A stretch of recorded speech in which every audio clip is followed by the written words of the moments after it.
العليم من الشيطان الرجيم بسم الله الرحمن الرحيم ونبلوكم بالشر والخير فتنة وإلينا ترجعون.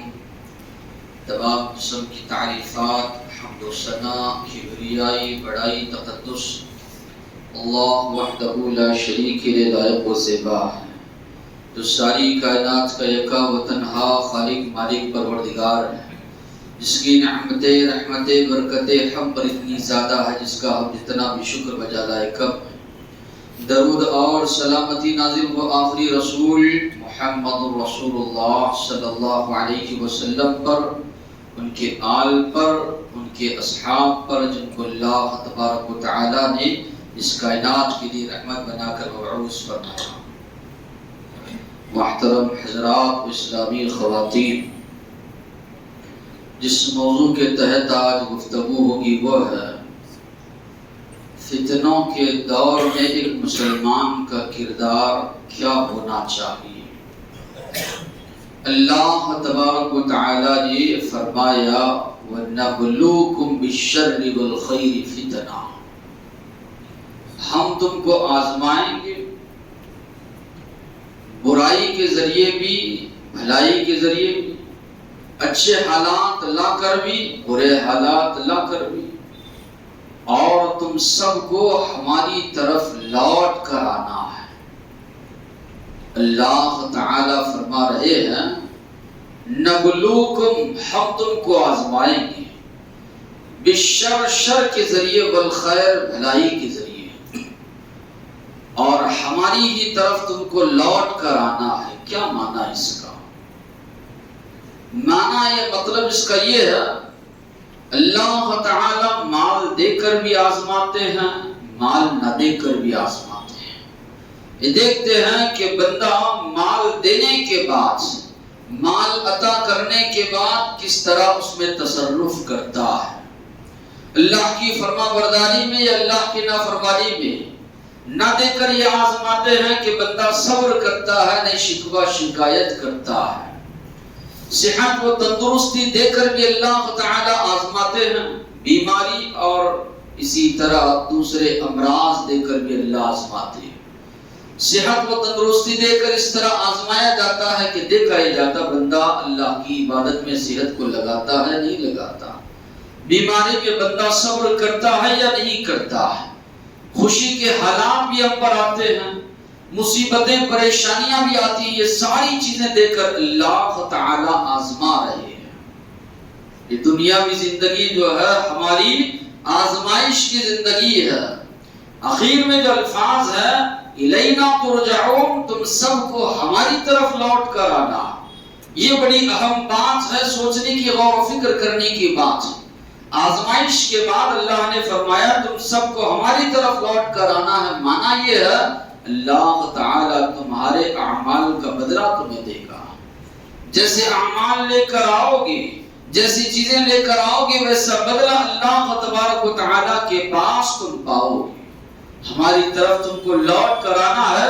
اچھے حالات، برے حالات دے کر جو ہم آزما رہے ہیں، آزمائش میں اگر کامیاب نکلے بہترین بدلہ اللہ کے پاس ملنے والا ہے. آزمائشوں میں اگر ناکام ہوئے ویسے ہی بدلہ اللہ تبارک و تعالیٰ کے پاس پاؤ گے. تو یہ بات ایک مسلمان یقین جانے، یہ آزمائشیں دنیاوی زندگی میں آتی رہے گی. آزمائشوں سے ایک مسلمان گھبراتا نہیں، آزمائشوں سے ایک مسلمان پریشان ہوتا نہیں. ایک مسلمان آزمائشوں کا اسی طرح مصیبتوں پریشانیوں کا مقابلہ کرتا ہے. کیوں؟ اس کے پاس کتاب و سنت موجود ہے.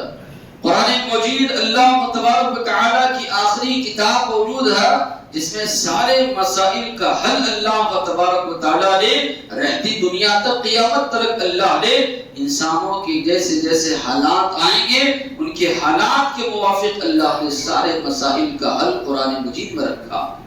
پھر اللہ کے نبی کی سیرت، اللہ کے نبی کی احادیث، اللہ کے نبی کی باتیں ہمارے پاس موجود ہیں. فتنوں سے یا آزمائشوں سے ایک مسلمان گھبراتا نہیں. گھبرا جائے معنی یہ کہ اس کے پاس ایمان نہیں ہے. صحیح طور پر وہ دین کو ماننے والا نہیں ہے. یہ بات رکھیں. کس قسم کے فتنے اور آزمائشوں سے آج ہم لوگ دوچار ہیں. کیا فتنے ہیں, کیا آزمائشیں ہیں جو ہمارے اطراف ہیں. ایک جانب ہم دیکھتے ہیں فتنے جو چل رہے ہیں وہ ہے شکوک و شبہات کے فتنے. ساری دنیا جانتی ہے, آپ دیکھیں گے دنیا کی جتنی قومیں ہیں سب کی سب قومیں اسلام اور مسلمانوں کے پیچھے پڑی ہوئی ہیں. کسی نہ کسی طرح اسلامی تعلیمات کو مٹایا جائے, مسلمانوں کو صحیح راستے سے ہٹایا جائے, دین سے مسلمانوں کو بے دین کیا جائے. اس لیے قرآن مجید کے معاملے میں شکوک و شبہات, اللہ کے نبی کی احادیث کے معاملے میں شکوک و شبہات, اللہ کے نبی کی سیرت کے بارے میں شکوک و شبہات, نئے نئے فتنے جو ہے جنم لے رہے ہیں, نئے نئے فتنے لوگوں میں آ رہے ہیں. آج ہم دیکھ رہے ہیں کہ ہر جانب ہر سمت, چاہے یہودی ہو وہ ہمارے پیچھے لگے ہوئے ہیں, عیسائی ہو وہ ہمارے پیچھے لگے ہوئے ہیں, یا اسی طرح ہندوستان میں جن قوموں کے ساتھ ہم رہتے بستے ہیں ساری قوموں کو معلوم ہے دین اسلام میں ہی وہ قوت ہے, وہ طاقت ہے جو انقلاب لا سکتے ہیں, حالات کو جو ہے بدل سکتے ہیں. دوسرے ساری قومیں پیچھے لگی ہوئی ہے کہ اسلامی تعلیمات کو مسخ کیا جائے, اسلامی تعلیمات کو جو ہے تحریف اس میں کی جائے, مسلمانوں کو دین سے جو ہے بیزار کیا جائے. اس کے لیے جو ہے انتھک کوششوں میں وہ لوگ جو ہے لگے ہوئے ہیں. تو یہ ایک بہت بڑا فتنہ ہمارے اطراف جو ہے لا رہا ہے, ہمارے اطراف چل رہا ہے کہ دین اسلام کے معاملے میں شکوک و شبہات پیدا کیے جائیں. اور اسی طرح میڈیا کا فتنہ بھی ایک بہت بڑا فتنہ ہے. ایک دور تھا لوگ اگر کوئی چیز دیکھنا سننا چاہتے گھر پہنچتے, ٹی وی وغیرہ موجود ہوتا تو دیکھ پاتے. آج فون کی شکل میں اسی طرح پرنٹ میڈیا ہو, اسی طرح الیکٹرانک میڈیا ہو, جتنے بھی میڈیا ہے یہ سارے کے سارے جو ہے بہت بڑا فتنہ آج ان کا بھی ہے. بہت بڑی یہ آزمائش ہے لوگوں کے درمیان. یہ چیز بھی ہے, دو چیزیں اس کے ذریعے کی جا رہی ہیں. آپ غور و فکر کریں گے اسلام کی جو تعلیمات ہے, اسلام جو ہے پردہ داری کا حکم دیتا ہے, نسل انسانی کو باقی رکھتا ہے, انسانوں کی جو نسل ہے وہ صاف و شفاف رہے.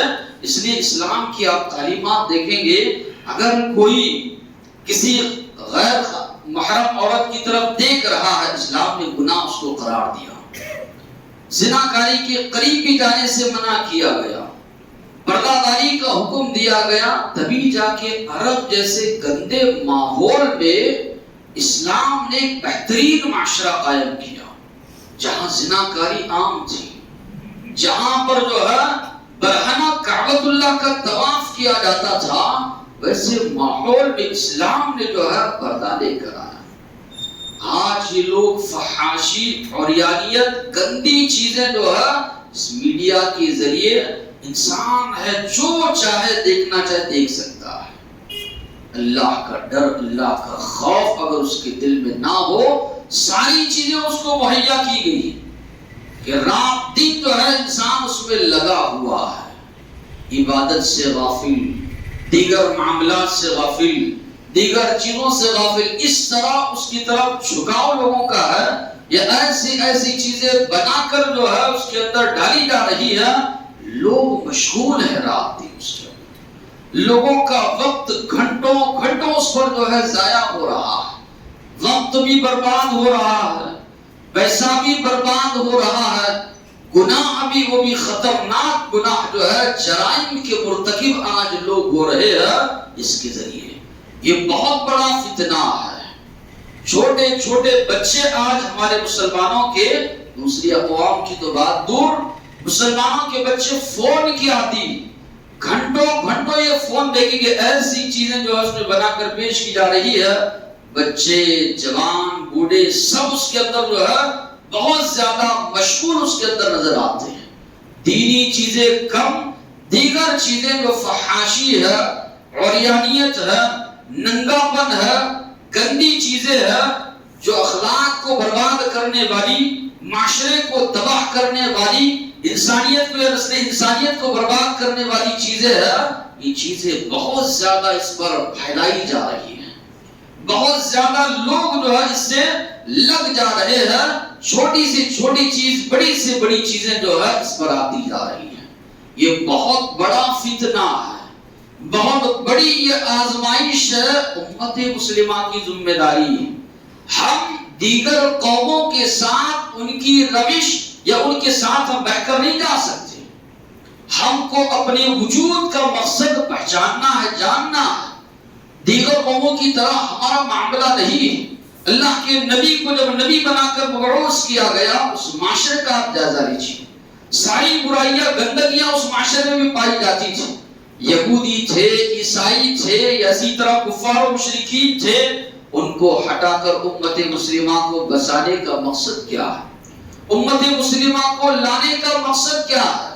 اللہ تبارک و تعالیٰ نے فرمایا کنتم خیر امہ، تم سب سے بہترین امت ہو۔ اللہ نے تم کو پیدا ہی اس لیے کیا ہے لوگوں کو نیکی کی طرف دعوت دو، لوگوں کو برائی سے روکو، اللہ تبارک و تعالیٰ پر ایمان لے آؤ۔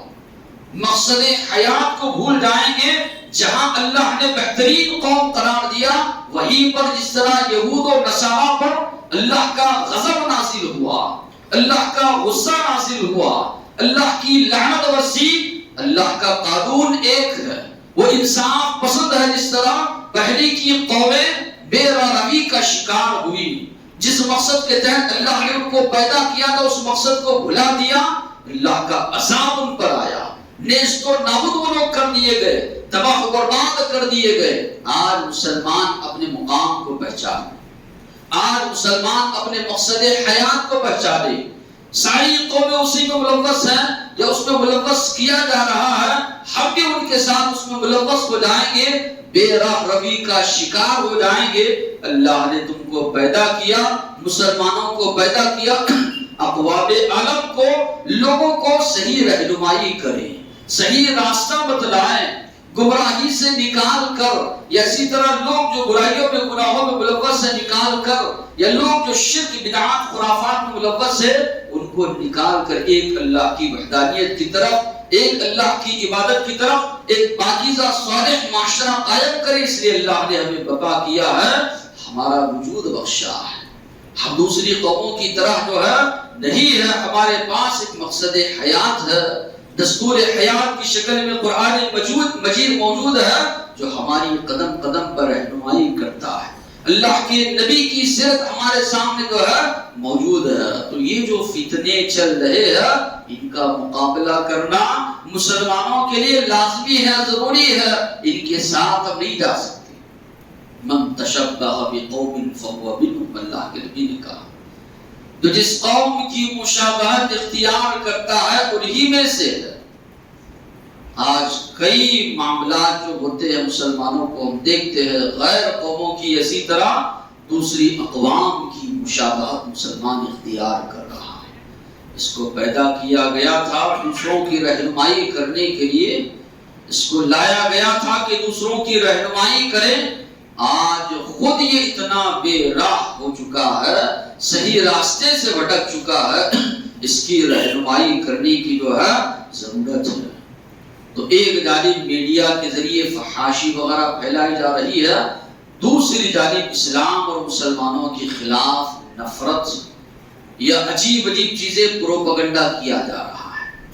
یہ بھی لوگوں کا ذہن صاف کرنا ہے، یہ لوگوں کے ذہنوں میں اسلامی تعلیمات کو بٹھانا ہے۔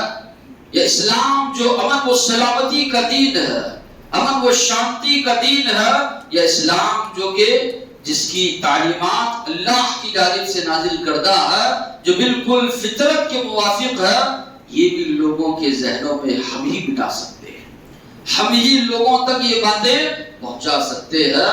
اگر ان کے ساتھ ہم لوگ بھی خاموشی اختیار کیے رہے تو آج یہ جو میڈیا جو رول ادا کر رہا ہے بہت دیر ہو جائے گی اگر مسلمان سوتے رہیں گے۔ اسی طرح آج ہم دیکھ رہے ہیں جو آزمائشیں چل رہی ہیں، بد امنی، فتنہ و فسادات، قتل و غارت گری، عہدے منصب کے لیے یا سیاست کے لیے دیکھ رہے ہر جانب ہر سمت جو ہے یہ چیزیں چل رہی ہے۔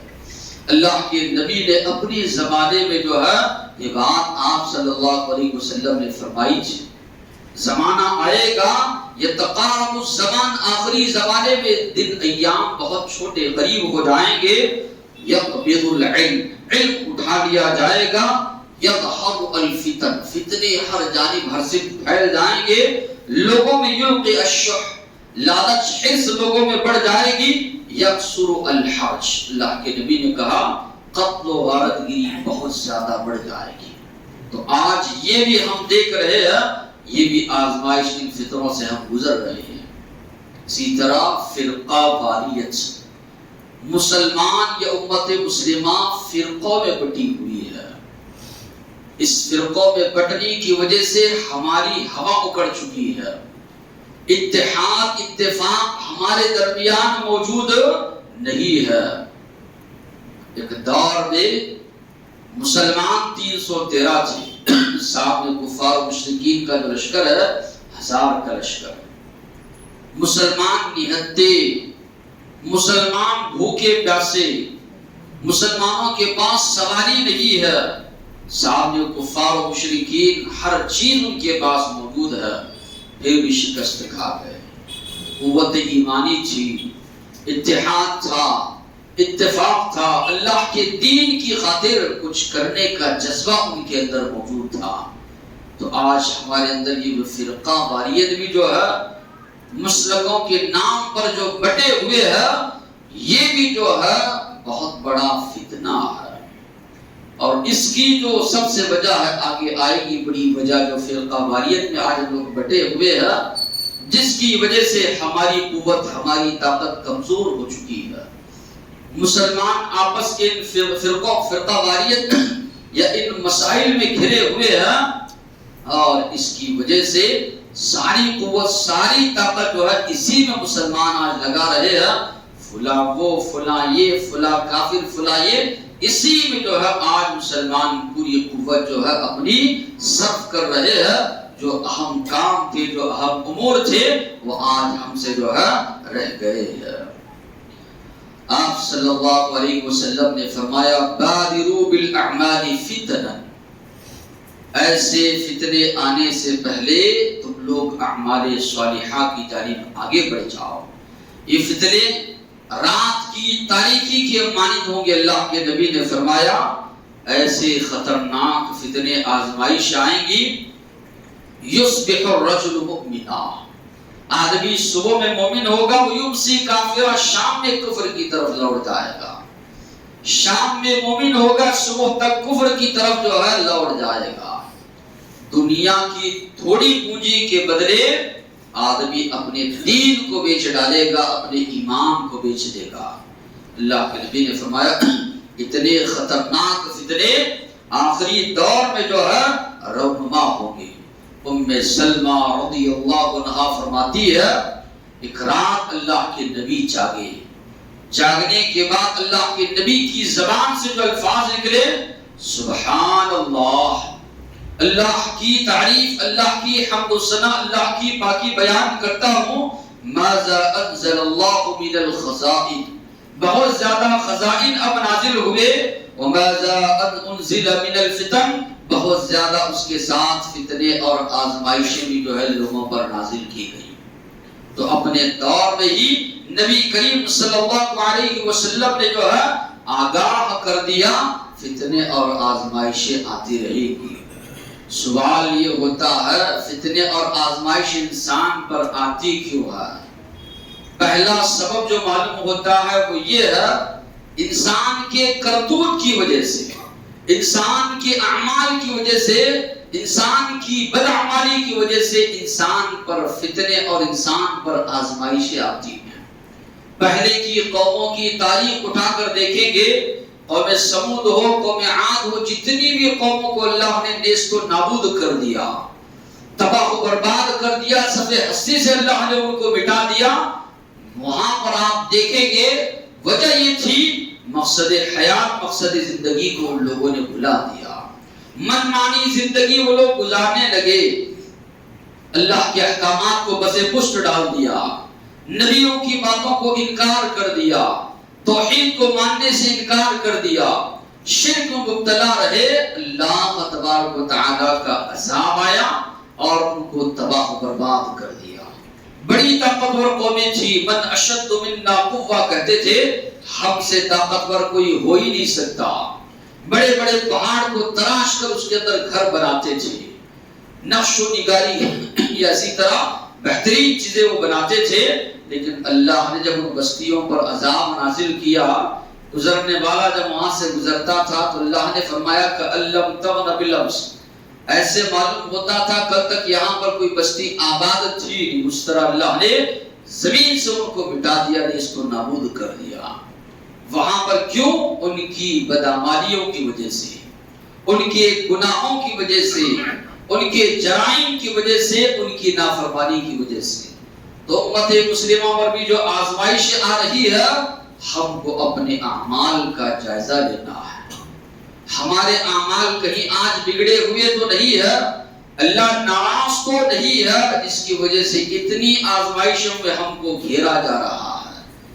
ایسے حکمران ہم پر مسلط کیے جا رہے ہیں جو ظلم و زیادتی ہم پر کر رہے ہیں، اس کا جائزہ لینا امت مسلمہ کے لیے لازمی اور جو ہے ضروری ہے۔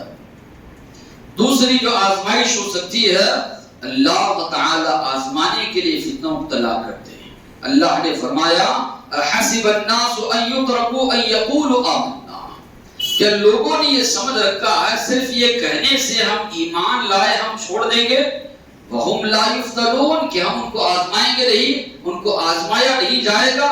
وَلَقَدْ فَتَنَّ الَّذِينَ مِنْ قَبْلِهِمْ، ہم نے ان سے پہلے کے لوگوں کو بھی آزمایا ہے، کیوں؟ تاکہ ہم جان لیں فَلَيَعْلَمَنَّ اللَّهُ الَّذِينَ صَدَقُوا وَلَيَعْلَمَنَّ الْكَاذِبِينَ، اللہ جان لے کون اپنی بات میں سچا ہے، کون ایمان پر ثابت قدم رہتا ہے، کون ایمان سے پھر جاتا ہے۔ اس لیے ہم آزمائش لوگوں پر لا رہے ہیں۔ دونوں چیزیں ہو سکتی ہیں، کرتوت کی وجہ سے بھی آزمائش آ سکتی ہے، یا اسی طرح انسان پر اللہ تبارک و تعالیٰ کی جانب سے جو ہے یہ آزمائش ہے، جس کی وجہ سے فتنے وغیرہ مسلمانوں پر یا اسی طرح دیگر اقوام پر آتے ہیں۔ اللہ کے نبی اور صحابہ کی زندگی کو جب ہم پڑھتے ہیں، ان پر بھی بہت زیادہ آزمائشیں آئی۔ اللہ کے نبی اور صحابہ نے ڈٹ کر اس کا مقابلہ کیا۔ اللہ کے نبی کعبۃ اللہ کو ٹیک لگا کر بیٹھے ہیں۔ خباب بن ارت رضی اللہ عنہ اللہ کے نبی کے پاس آتے ہیں۔ بہت زیادہ ظلم و ستم مکہ میں ہو رہا تھا، کسی صحابی کو جو ہے گلے میں رسی ڈال کر گھسیٹا جا رہا ہے، کسی کو تپتی ہوئی ریت پر لٹایا جا رہا ہے، کسی کو جو ہے چٹائی میں لپیٹ کر دھواں دیا جا رہا ہے، کسی کو جو ہے نیزہ مار کر بری طرح ختم کر دیا جا رہا ہے۔ بہت زیادہ جو ہے ظلم و ستم مسلمانوں پر ہو رہا ہے۔ اللہ کے نبی کے پاس خباب رضی اللہ عنہ آتے اور کہتے ہیں اللہ کے نبی اللہ سے دعا کیجیے، اتنا زیادہ ہم لوگ آج پریشان ہیں، اتنی آزمائشوں سے گزرنا پڑ رہا ہے۔ اللہ کے نبی کعبۃ اللہ کو ٹیک لگا کر بیٹھے ہوئے تھے، سیدھے ہو جاتے ہیں، اور کرنے کا مقام اللہ کے نبی فرماتے ہیں تم سے پہلے کی جو قومیں گزرے ہیں، ہوتا یہ تھا انسان کو زمین میں گاڑ دیا جاتا، لوہے کی کنگھیوں سے اس کے جسم کا گوشت کھرچ کر نکالا جاتا، اس کے باوجود بھی یہ چیز اس کو ایمان سے جو ہے نہیں روکتی، ایمان سے اس کو نہیں پھرتی، برابر وہ اس پر جو ہے قائم رہتی۔ بعض لوگوں کو زمین میں گاڑا جاتا، آرا ان کے سر پر رکھا جاتا، آرے کے ذریعے ان کے دو ٹکڑے کر دیے جاتے، اس کے باوجود بھی اتنی شدید تکلیف بھی ان کو دین سے یا ایمان سے نہیں پھیرتی۔ اللہ کی قسم، میرا دین بھی جو دین میں لے کر آیا ہوں، اللہ اس کو غالب کرے گا۔ صنعاء سے حضر موت تک آدمی تنہے تنہا، عورت تنہے تنہا جائے گی، کوئی جو ہے اس کو چھیڑ چھاڑ کرنے والا یا لوٹ مار کرنے والا نہیں ہوگا، صبر کرو، صبر سے کام۔ تو معلوم یہ ہوا اللہ کے نبی اور صحابہ کو بھی آزمایا گیا، وہ لوگ ہٹے نہیں بلکہ ڈٹ کر حالات کا ان لوگوں نے مقابلہ کیا، بلکہ اللہ کے نبی نے پہلے کی امتوں کا تذکرہ کیا، ان کو تو ایسے آزمایا گیا، دہکتی ہوئی آگ میں ان کو ڈالا گیا، آروں سے ان کو چیرا گیا، یا اسی طرح لوہے کی کنگھیوں کے ذریعے ان کا گوشت کھرچ کر نکالا گیا، اس کے باوجود بھی دین کے معاملے میں ٹس سے مس وہ نہیں ہوئے، دین سے وہ نہیں پھرے، برابر ایمان پر وہ پکے جو ہے چلے رہے۔ یہ مسلمان کو جائزہ لینا ہے، آج ہمارا لگاؤ، ہماری محبت دین ایمان سے کتنی زیادہ ہے۔ آج ہم دیکھتے ہیں تھوڑی سی آزمائش آتی ہے، حالات تھوڑے کیا بدل گئے ہیں، کئی مسلمانوں کو دیکھیں گے ایسے ویسے نعرے لگاتے پھر رہے ہیں، بٹو لگا کے جو ہے مسلمان پھر رہا ہے، ساتھ دینے کے لیے چیزیں اسلام میں جو ہے جائز نہیں ہے، یہ رواداری نہیں ہے۔ شرک کے معاملے میں سمجھوتا ایک مسلمان کر ہی نہیں سکتا۔ اللہ کے نبی اور صحابہ کی جو ہے زندگیاں جو بتاتی ہے، شرک کے معاملے میں کسی معاملے کا جو ہے مسلمان جو ہے سمجھوتا کر ہی نہیں سکتا۔ تو صحابہ کو اللہ کے نبی نے فرمایا صبر کرو، تم سے پہلے کے لوگوں کو اس سے خطرناک طریقے سے جو ہے آزمایا گیا۔ جب آزمائشیں آئیں، ہر جگہ فتنے فسادات ہوں، تو سب سے پہلے ایک مسلمان جو ہے جو کام کرنے کے وہ یہ ہے، آزمائشوں کا مقابلہ جو کرے اللہ تبارک و تعالی سے دعا کرے، اس لیے کہ اللہ تبارک و تعالی ہی ہر مصیبت پریشانی کو ٹالنے والا ہے، ہر آزمائش سے باہر نکالنے والا اللہ ہے۔ اللہ کے نبی نے فرمایا تعوذوا باللہ من الفتن ما ظہر منها وما بطن، اللہ تبارک و تعالی سے فتنوں سے بچنے کی پناہ جو ہے طلب کرو، چاہے ظاہری فتنے ہو یا اسی طرح پوشیدہ فتنے ہو، ہر ایک فتنے سے بچنے کی دعا اللہ تبارک و تعالی سے کرو۔ یونس علیہ السلام نے مچھلی کے پیٹ میں دعا کی، اللہ نے ان کی دعا قبول کی، آزمائش سے وہ باہر آئے۔ معلوم یہ ہوا ہر قسم کے فتنے سے نجات دینے والی ذات اگر کوئی ہے تو اللہ تعالی کی ذات۔ دوسری جو اہم چیز ہے، مسلمان خود بھی اور اسی طرح اپنی نسل، اپنے بچوں کو دینی تعلیم سے آراستہ کرے، دینی تعلیم سے ان کو آگاہ کرے۔ توحید کیا ہے اپنے بچوں کو بتاؤ، شرک کیا ہے اس سے اپنے بچوں کو آگاہ کرو، اللہ کے نبی کی سیرت کیا ہے، اللہ کے نبی کے صحابہ کی سیرت کیا ہے، ان کو پڑھاؤ، ان کو بتاؤ۔ زندگی بدل جائے گی اللہ کے نبی اور صحابہ کی سیرت اگر مسلمانوں کے بچے یاد کر لیں گے، مسلمانوں کے بچے پڑھیں گے، معلوم ہوگا۔ آج ہم یہ جو ہے اے سی وغیرہ لگا کر ٹھنڈے انداز میں جو ہے نماز پڑھ رہے ہیں، ہمارے صحابہ نے کیا کیا مصیبتیں، کیا کیا پریشانیاں اٹھائی اس دین کو جو ہے ہم تک پہنچانے کے لیے، کس طرح ان لوگوں نے دین کی پاسبانی کی، دین کی حفاظت کی، کتنی مشقتیں، کتنی تکلیفات اٹھائے۔ بعض جنگوں میں صحابہ کے پاس سواری نہیں ہے، پہننے کے لیے پیر میں جوتا اور چپل نہیں ہے، زمین جو ہے سنگلاف زمین ہے، پتھریلی زمین ہے، صحابہ چل رہے ہیں، پیر ان کے زمین پر رگڑ کھا رہے ہیں، چلتے چلتے پیروں کا چمڑا چھل جا رہا ہے، خون پیروں سے رس رہا ہے، پٹیاں باندھ کر صحابہ کرام اللہ کے راستے میں جا رہے ہیں، اللہ کے راستے میں جہاد کر رہے ہیں، پلٹ کر واپس آ رہے ہیں۔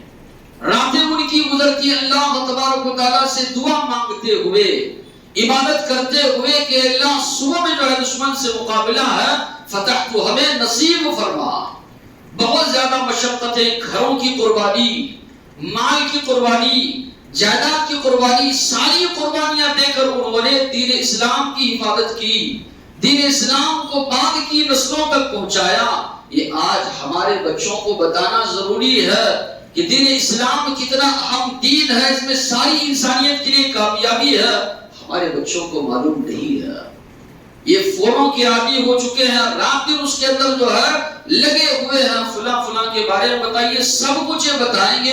اللہ کے نبی کی سیرت کے تعلق سے کچھ سوالات کیجئے، ابوبکر صدیق رضی اللہ عنہ کی سیرت کے تعلق سے کچھ پوچھئے، عمر فاروق رضی اللہ عنہ کی سیرت کے تعلق سے کچھ پوچھئے، ان کو معلوم نہیں ہے۔ یہ بہت بڑا المیہ ہے، ہماری نسلوں کو اپنے ہاتھ سے ہم برباد کر رہے ہیں۔ یہ ہماری نسلیں، ہماری اولاد، ہماری تاریخ ہے آگے چل کر، یہ نسلیں اگر باقی نہیں رہے گی، یہ برباد ہو جائیں گی، پھر تو آگے چل کر تمہارا نام لینے والا کوئی نہیں رہے گا، تاریخ سے مٹ جاؤ گے۔ تو ضروری ہے کہ اپنے نسلوں کو بتائیں کہ دین اسلام کیا ہے، اس کی کیا اہمیت ہے۔ آج ہم دیکھ رہے ہیں گاؤں میں کئی لوگ پیسوں کی خاطر مرتد ہو جا رہے ہیں، عیسائیت قبول کر رہے ہیں، وہاں پر بھی کوتاہی ہماری ہے۔ شہر سے باہر نکل کر ہم جاتے نہیں، ان گاؤں تک پہنچتے نہیں۔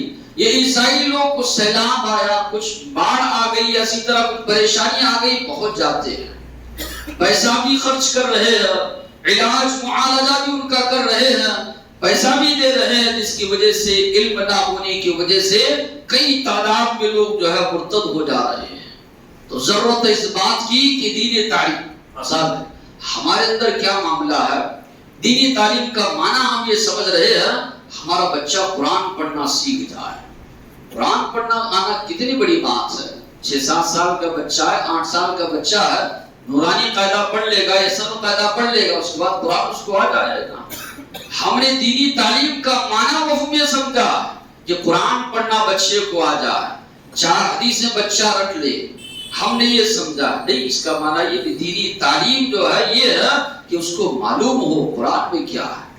25 سال 30 سال کا جب بچہ ہو جاتا ہے، 2 3 ڈگریاں اس کے پاس، لیکن کبھی اس نے ترجمے سے قرآن نہیں ختم کیا۔ اتنی عمر میں 2 4 ڈگریاں اس نے حاصل کی اور معاش کی تلاش میں پھر رہا ہے۔ اس نے مختصر سی زندگی کے لیے اتنی اس کی کوششیں ہیں، لیکن سوال کیجئے کچھ آیتیں تم نے ترجمے سے پڑھی ہے، اللہ تعالیٰ کیا فرماتے ہیں کچھ معلوم ہے، اللہ کے نبی کی سیرت کے بارے میں تو معلوم نہیں۔ یہ بہت بڑا المیہ ہے۔ تو ان فتنوں سے، ان آزمائشوں سے اگر نمٹنا چاہتے ہیں، ضروری ہے کہ اپنی نسل کو دینی تعلیم دو، دین سے جو ہے ان کو آگاہ کرو۔ کس طرح مسلمانوں نے دنیا میں جو ہے انقلابات برپا کیے ہیں۔ مسلمانوں کی تاریخ آپ پڑھیں گے، رونگٹے کھڑے ہو جائیں گے۔ کوئی قوم مسلمانوں کے سامنے ٹھہر نہیں پاتی تھی، وہ مسلمانوں کی تاریخ ہے۔ کوئی بھی قوم ہو، شرط یہ ہے انتم الاعلون ان کنتم مؤمنین، اللہ نے کہا غالب آؤ گے سارے زمانے پر اگر حقیقی معنی میں مومن بن جاؤ، حقیقی معنی میں مسلمان بن جاؤ۔ تو پہلی چیز جو ہے دین سے آراستہ، دین کا علم کہاں سے لے۔ آج ہر ایک انسان اپنے اپنے مسلکوں کی طرف بلا رہا ہے۔ اللہ کے نبی نے فرمایا میں اس دنیا سے جا رہا ہوں، 2 چیزیں تمہارے درمیان چھوڑ کر جا رہا ہوں، لن تضلوا، کبھی صحیح راستے سے گمراہ نہیں ہوگے، کتاب اللہ، اللہ کی کتاب، سنتی اور میری سنتیں ہیں، یہ 2 چیزوں کو تھامے رہو، کبھی تم جو ہے صحیح راستے سے گمراہ نہیں ہوگے۔ آج لوگوں نے مسلکیں بنا لیے، جماعتیں بنا لیے، اختلافات افتراق کا یہ سب سے بڑا ذریعہ ہے۔ ہر ایک انسان اپنی اپنی فکر کی طرف بلا رہا ہے۔ کامیابی، کامرانی، اتحاد، اتفاق اسی وقت ممکن ہے جبکہ ہر ایک کی دعوت اس طرف ہو، آؤ اللہ کی کتاب قرآن مجید کی طرف اور نبی کریم صلی اللہ علیہ وسلم کی احادیث کی طرف۔ دین یہاں سے ہی لیا جائے۔ صحابہ کے اندر سدھار آیا، یا صحابہ کرام اس قوم کی امامت جب ان کے ہاتھ میں آئی، وجہ یہی تھی کتاب و سنت کو وہ لوگ ماننے والے تھے، دل و جان سے اللہ کی اور اللہ کے نبی کی تعلیمات کو لگانے والے تھے، تبھی جا کر وہ اس قوم پر اسی طرح اس دنیا میں وہ جو ہے حکومت کر پائے، سربراہی ان کے ہاتھ میں جو ہے نصیب ہوئی۔ اسی طرح تیسری چیز جو ہے عقیدہ توحید پر ثابت قدمی، عبادت اور بندگی ہو صرف اور صرف ایک اللہ کی، دنیا ادھر کی ادھر ہو جائے۔ مقصد اس دنیا کو پیدا کرنے کا ہی توحید ہے، یہ بات آپ جان لیجیے۔ اس معاملے میں تھوڑا بھی سمجھوتا ہو ہی نہیں سکتا، تھوڑا بھی جو ہے سمجھوتا توحید کے معاملے میں نہیں ہو سکتا۔ آپ دیکھیں گے اللہ نے فرمایا وما خلقت الجن والانس الا ليعبدون، جن اور انسانوں کو اس لیے پیدا کیا کہ میری عبادت کریں۔ ایک اللہ کی عبادت کرنے کے لیے اللہ نے اس کائنات کو بسایا ہے۔ سارے انبیاء کی بعثت کا مقصد یہی کہ ایک اللہ کی عبادت کی طرف دعوت دیں۔ انبیاء ساری تکلیفیں جھیل گئے، ابراہیم علیہ السلام کو اٹھا کر آگ میں ڈالا گیا، نہیں ہٹے پیچھے۔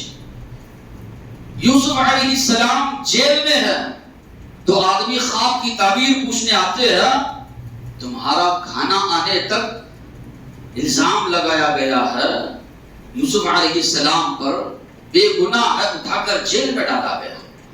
وہاں پر بھی لوگوں کے درمیان جو قیدی ہیں توحید کی دعوت، اللہ کی توحید کی دعوت لوگوں کے سامنے رکھ رہے ہیں، ساری پریشانیاں قوموں کو ہٹا کر۔ یہ بہت بڑی نعمت ہے اللہ کی، اگر آپ کو ملی ہے اس کو دوسروں تک پہنچائیے۔ اسی پر کامیابی کا دار و مدار ہے، چاہے دنیاوی زندگی ہو اخروی زندگی ہو۔ آج لوگوں کے پاس کتنی عقل و سمجھ ہے، کتنے پڑھے لکھے لوگ ہیں، جانوروں کی عبادت کر رہے ہیں، پتھروں کی عبادت کر رہے ہیں، قبروں کی عبادت کر رہے ہیں، درختوں کی عبادت لوگ کر رہے ہیں۔ اس سے بڑا المیہ کیا ہو سکتا ہے؟ اللہ تبارک و تعالیٰ نے جن مخلوقات کو پیدا کیا کہ انسان سے فائدہ اٹھائے، آج ان کی عبادت پرستش بندگی انسان کر رہا ہے۔ اتنی زیادہ اس کی عقل ماری گئی ہے۔ ایک اللہ کی عبادت کے لیے اللہ نے پیدا کیا، اس کائنات کو بسایا، اس زندگی اللہ نے دی ایک اللہ کی عبادت کر کے، اور انسان شرک میں لگا ہوا ہے۔ ساری انبیاء کی بعثت کا مقصد یہ ہے ایک اللہ کی عبادت کی جائے۔ آج کہاں کہاں مسلمان ہے، ماتا کہاں کہاں جا کر ٹیک رہا ہے، کہاں کہاں جو ہے سجدے سے کر رہا ہے، کہاں کہاں منتیں مرادیں مانگ رہا ہے۔ یہ ضروری ہے کہ اپنے رشتہ داروں میں والدین ہے، بھائی بہن ہے، دیگر رشتہ دار ہے، شرک میں مبتلا ہے، ہماری جستجو ہو، ہماری طرف ہو، ہماری محبت ہو، لگا ہو، کسی نہ کسی طرح ان کو توحید پر لے آئے، معاشرے میں توحید کو عام کریں۔ اور یقین مانیے اس کی اتنی زیادہ برکت ہے، توحید کی دعوت اگر لوگوں میں عام کریں گے، شرک سے اگر روکیں گے، اللہ کی مدد ہمیشہ آپ کے ساتھ شامل حال رہے گی۔ دنیا کی کوئی طاقت چاہے کتنی بھی بڑی قوت ہو، آپ کا کچھ بگاڑ نہیں سکے گی اگر آپ اللہ کی توحید کو لوگوں کے درمیان عام کریں گے۔ اکیلے ابراہیم علیہ السلام میں ساری قوم مل کر جلانا چاہیے، ابراہیم علیہ السلام کو جلا نہیں پائی۔ اکیلے محمد صلی اللہ علیہ وسلم مکہ کی گلیوں میں 13 سال تک توحید کی دعوت دے رہے ہیں، لاکھ جا کر بھی نبی کریم صلی اللہ علیہ وسلم کا خاتمہ معلوم کر نہیں پائے۔ کیوں؟ اللہ کی مدد شامل حال تھی۔ ہر دور میں اللہ کی مدد شامل حال رہے گی اگر آپ ایک اللہ کی عبادت، توحید کی دعوت لوگوں میں عام کریں گے، لوگوں کو شرک سے روکیں گے۔ اور بھی باتیں انشاءاللہ آپ لوگوں کے پاس آئیں گی۔ تو بہرحال ہمارا مقصد ہم جانے کہ آزمائشوں کا مقابلہ، یہ فتنوں کا مقابلہ ایک مسلمان کو کرنا ضروری ہے۔ حالات کے ساتھ ہم سمجھوتا نہیں کر سکتے، ان کے ساتھ ہم چل نہیں سکتے۔ ہمارا مقصد جو ہے دوسرا ہے، مقصد حیات کو جو ہے پہچانے۔ اللہ سے دعا ہے باتیں سمجھنے، عمل کرنے کی توفیق عطا فرمائے۔ واخر دعوانا الحمدللہ رب العالمین۔